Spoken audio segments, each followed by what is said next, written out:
All right, so comic book, the industry. Let's talk about the comic book industry. That is, we talk about the economic issues, and Rippaverse is certainly set out to correct those. But it's something that plagues every corner of the industry, not just with the actual companies themselves, as in the publishers, but also with the retailers, maybe especially the retailers. Now, when I bring a lot of this stuff up, people, because they would rather their industry be ruined than concede that their ideological enemies, which they consider us to be that, be correct in anything it is that they say. And right here, coming from the bleeding asshole, they're not very fond of me. But there's an article written by Ryan Birdie, who is a retailer and a comic store owner. There's a couple of things that he had to say. I'm just going through the quick bullet points here.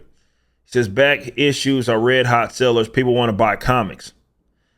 I bought an amazing Spider-Man collection from the 70s and 80s a few weeks ago, and those are flying out of the door almost as fast as I can get them priced. Look, that's really where these comic book shops are making their money, that are focusing and emphasizing comics. Let's say that.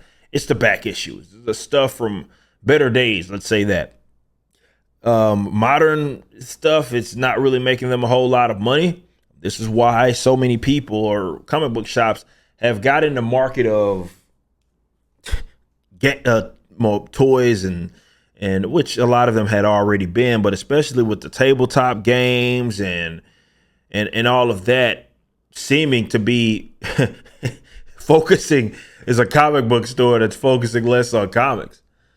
Also says, I wish I can get more Iron Man and Hulk issues into the comic store from the 70s and 80s. Again, emphasizing that they're making money off the back issues. New comic sales here in the store are increasingly slowing down. The recent death of Miss Marvel and Amazing Spider-Man was not a big deal at the store. A few people picked it up just for death, though not many. I over-ordered it. Of course you did. I bet you could say that for a lot of modern titles, that you can't really sell those books that you are ordering. And that's the thing that sucks about how the industry's been pimped. It's becoming more and more difficult to gauge the level of interest. Yes, you have your pull list, and if you have a local comic book shop, that helps them kind of understand, definitely for the latter issues. But definitely for these like gimmicky issues, death of issue, number ones, all that, it can be very difficult to gauge the actual interest for those. The latest issues of Iron Man and Hulk are low sellers. The characters have fans, but few are interested in the latest adventures. So, two of the more prominent characters in the Marvel universe are being low sellers. Marvel has some odd marketing strategies. Avengers, the main title, did not sell well. So what does Marvel do? It comes out with so many spinoffs, people are confused. It's almost like I've been bringing that up for years. Avengers Beyond, Avengers War Across Time, Avengers All Out War, and Avengers Forever. I made this point with other characters like Spider-Man as well. There's just too many books, and good luck trying to keep up with it. Green Lantern Hal Jordan is back. DC even had promotional rings for the first issue. People who did buy the first issue were surprised about the rings when we gave them out. Green Lantern did not have a stunning return here.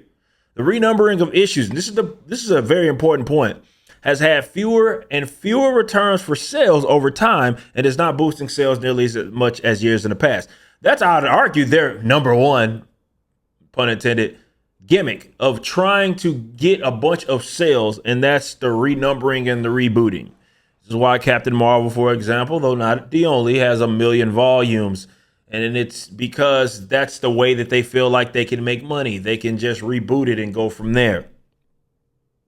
Now, an interesting thing about this, he does start to grill DC on some of the business practices, saying, it says, no problem. Some people like them, talking about these full variants, meaning the cover price is what the store pays for most of them. And we covered this when this first got announced. So Marvel had these foil variants, and really the retailers aren't making any money off of them, not necessarily because they can't sell them, though that may be a part of it, but more so because they're only getting a slight percentage, if any, and let's say off as a retailer, but they also want them to sell it at that specific price. meaning the cover price is what the store pays for them. So again, that's what they're bringing up. If the cover price is X amount, that's what they pay to get them in. So they're not really making money off of them at all. So that is a pretty weird idea. I do not understand why Marvel, who had a mess when they did lenticular covers years ago, decided to make another mess of gimmick covers. Marvel should follow what DC does with foils, increase the cover price to factor in the normal profit margin. That's a no-brainer. I mean, that should be an obvious thing. But Marvel in itself isn't doing it. Look, these are issues that plague the enemy. And look, there's a lot of comic book shops. This is their livelihoods. We've seen comic book shops, of course, come and go for sure. But, you know, there is a certain aspect of it that these were rules that they had been playing by. So they kind of did themselves in. And the incentive variant thing is of course, a big part of that, and why that becomes a issue as well, that they're being pimped and they're trying to get that rare copy. A lot of the definitely online retailers trying to get that rare copy, you know, buy 50 that you can't sell, but you get that one special issue that you can make some money off of. You know, these are gimmicks that they're using to pimp the retailers, Marvel and DC. Of course, it's not required. I'm not saying that it's something that's required, but definitely even more so in a day and age where it's becoming more difficult to definitely sell comics. You know, a lot of people are rolling that dice. A lot of comic stores are going to be rolling that dice, trying to make a little money off of that. But the industry itself needs a lot of restructuring with the economics, but they're not going to listen to people like us. I will say we do sell, of course, to retailers. We have a retailer portal, and there's no incentive variant. You can get what you get at the retail. When I'm using retail price in that context, not the actual cover price, more so what it is that they get, which of course they're not spending $35 per book. We give them a great deal for that. It's however many they want. Of course, the more they get, the more the discount's going to be there. But hey, man, you buy these comics, you make money. There's a lot of folks that they probably not gambling on that they can make some money off of. All I got to say is this on my way out. I saw one sold in several comic book stores, including one of the biggest online retailers, InMyComicShop.com. And every single one of them sold out.